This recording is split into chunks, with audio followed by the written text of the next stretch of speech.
as a guy, I know Tom. We used to have a close relationship. We don't talk these days. He was a great guy. But I don't, just maybe, I don't know, you look between the lines. There's something weird going on. What does Eddie do for Tom? I mean, so far he's used him very publicly. So far he's used him in a game of chess that two elite millionaires are playing with each other.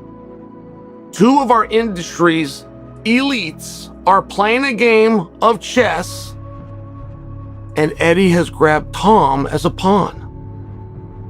And I can tell you, as a guy that's had managers for 30 years, I mean, sometimes they'll get you on a dream that this is the direction I'm going to work towards, but towards never comes, and all the while you're paying them out. That's part of the industry. It's a dirty part of the industry, but it happens all the time. When Conor Benn signed with Zuffa, he said Eddie should want fighters to earn as much money as possible, right? Do you remember that? It was like, you know, he should be happy for Conor Benn that he's making more money. I would like Dana White to release Tom Aspinall from his UFC contract. And I will guarantee Dana White in writing that I will pay Tom Aspinall a minimum, probably 5 times more, but a minimum of 3 times more what Dana White is paying him. And I think for a hard-working, working-class man that deserves every penny he can get because of what he puts his body through, and we've seen that recently, that Dana White should be happy for Tom Aspinall to receive that deal. So I would like to propose that. I would like to propose that Dana White should be happy for Tom Aspinall, who is extremely unhappy. And he should release him of his obligations with the UFC and allow him to go out and make considerably more for himself and his family, because that's what Dana White's all about, isn't it? You know, he'd be happy for Tom. And the fact that he starts the conversation by talking about Conor Benn, that tells you that that's his motivation here anyway, right? Yeah. He's not looking out for Tom. He's trying to get one over Dana White, and he's using Tom. I mean, that's how it looks. And if he's out there asking for the release, one would assume that he's spoken to Tom about this. Yeah. You know what I mean? You can't go out there and, as a manager, saying we want to be released from our contract. So Tom's obviously on board with this, which is crazy. None of this is, the UFC and Tom Aspinall are going to come to amicable terms and work fruitfully for a long period of time after this. No, this to me feels like a fundamentally broken relationship that ends in tears now or tears later, but tears nonetheless. Yeah, so Eddie Hearn comes out last week as Tom's new advisor, manager, and said, I looked at his contract and I told Tom, don't fight. Well, I think that we're owed an answer. Tom, your advisor says he told you not to fight. Are you going to take that advice? Because if you are, then let's just make this fight for the undisputed title. We're only doing the interim out of grace. We don't want a poster with an interim. We don't want a co-main event at the White House for an interim. We want the undisputed. We're allowing you grace because of your injury. But if you're not going to fight, let us know. I think that as an audience, we're owed that. And I think as athletes, those two guys willing to put it on the line are also owed that. The idea of Piera to give up an undisputed belt to move up and fight for less than an undisputed belt, it's a tough sell, but we're in a unique situation, and we do want to show Tom grace because he was injured on something that should not have happened. On the other hand, if you're not coming back, let us know. Man, I think I'm all about anyone having opportunities to go and make as much money as they want, right? And I just feel like, unfortunately for Tom Aspinall, I don't know this for sure. I don't know the relationship with Hearn and him, but it seems like he's a piece in a puzzle for these two guys. Do you know what I mean?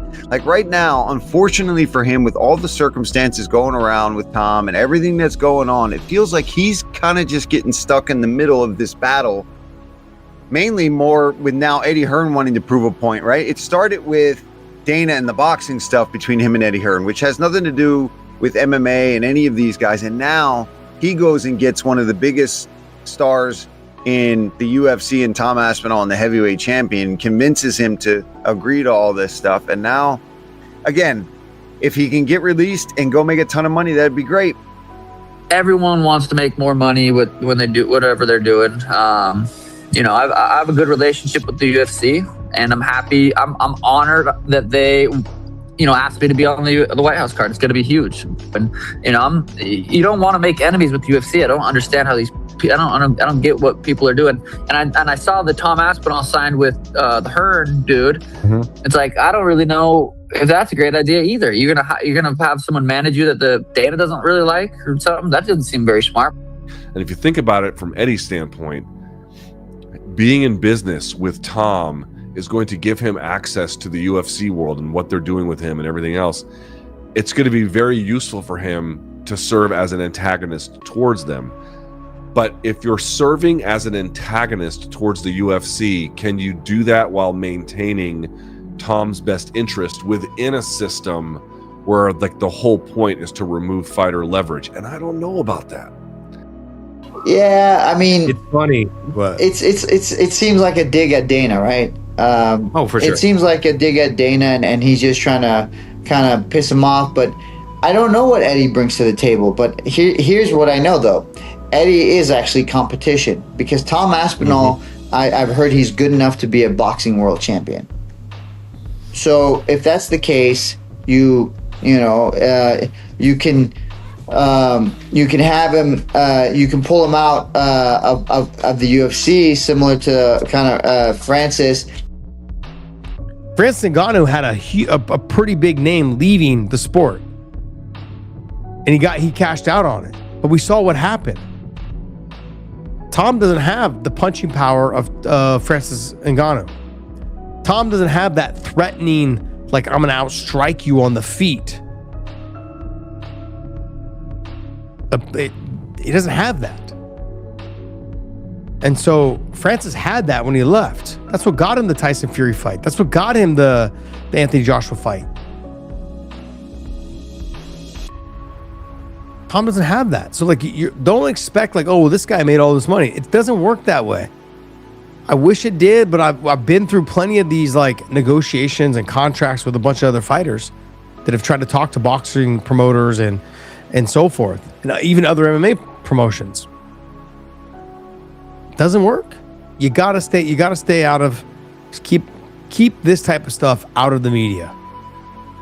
Here's what's really interesting about all of this.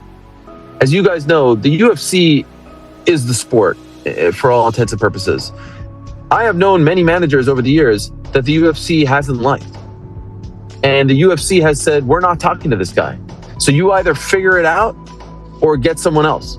You put someone else in front of us, get another manager, or we're going through you. There are times where the UFC calls up fighters and says, we're not talking to your manager. So if you want this fight, you want this deal, you're going to have to talk to us. There's no system in place here. There is no set standard in place. Old school fans may remember the likes of Ken Pavia, who the UFC essentially said, like, we're not talking to you anymore. We don't like you. So basically what ended up happening is all his fighters ended up jumping ship. Think Aspinall made a mistake signing with Eddie.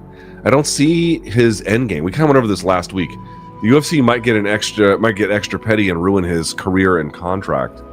Yeah, I mean, you've heard people say that like UFC just won't even talk to certain people's managers. That's true. I've heard that a million times. And I've said this before, like the guys I know who've gotten the most for their fighter did it by kind of not antagonizing the game, but by playing the game. Like understanding there's just going to be limitations to the hand you can play, but in the places you can play it, finding a way to do that. And that ends up taking something of a less an adversarial approach and more an opportunistic one. Yes, it's a dick swinging contest. Yes, it's shithousery of the highest level. But Tom needed representation. I'll be honest. Yeah. Tom and his dad are two of the nicest people in all of fight sports. And fight sports isn't the place for nice people. And his dad, Andy, is an absolute diamond as well. And as fantastic a coach as Andy is, a mentor and father, those guys needed help. as a fighter, you do want the best management team around you, okay?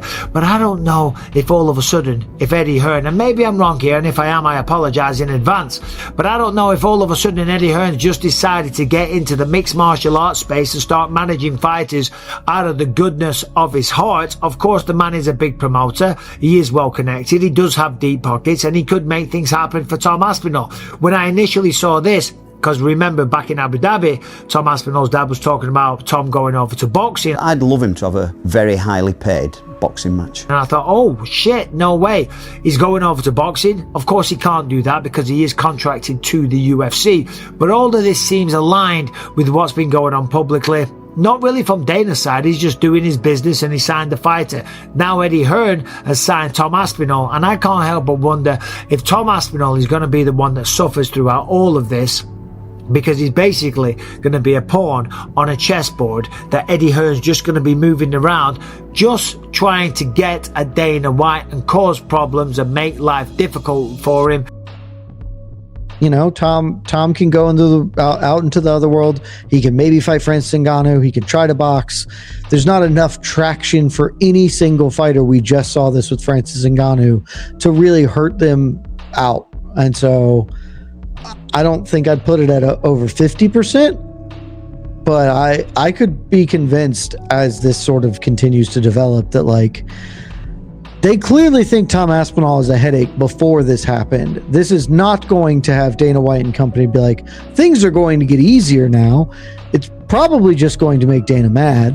And, you know, the answers are either to really get low and dirty and try and hold his contract for as long as possible, which they can do, but I kind of think that I think there's a better than decent chance that Tom Aspinall is just not employed by the UFC by the year 2027. Are you being talked into all this stuff by a guy who, you know, wants to push you for his own goals here? And what if it goes really south in the first fight in boxing, and then now you've kind of blacklisted yourself from where you could have potentially been one of the best fighters at heavyweight in the UFC? It feels like he got, and again, I haven't talked to Tom, I don't know this, but it just seems like that whole situation with Ciryl Gane got him real bitter, got him real angry. I don't know, man. It feels like his head got real big real quick, and now he just thinks he's above and beyond fighting in the UFC. And it's like, dude, you haven't fought really much in 3 years. This conversation was about boxing, about how boxers make more and that he's not making much. Whatever it is that he's not making. I mean, like, these are those moments where he said something about, like, I don't know if I'm going to re-sign. He's going to re-sign, and if it'd probably be his last one. These are all things that you should never say publicly. I don't know who Tom Aspinall's manager is, but you need to have a talk with him, Tom. The UFC by rights could just say, well, listen, you are under contract for this amount of money. You signed your name on paper saying that you would fight for this amount of money. And Eddie Hearn's going to try and create all kinds of madness and confusion and try and get lawyers involved and all the rest of it. And who suffers? In the meantime, it's Tom Aspinall sitting on the sidelines again.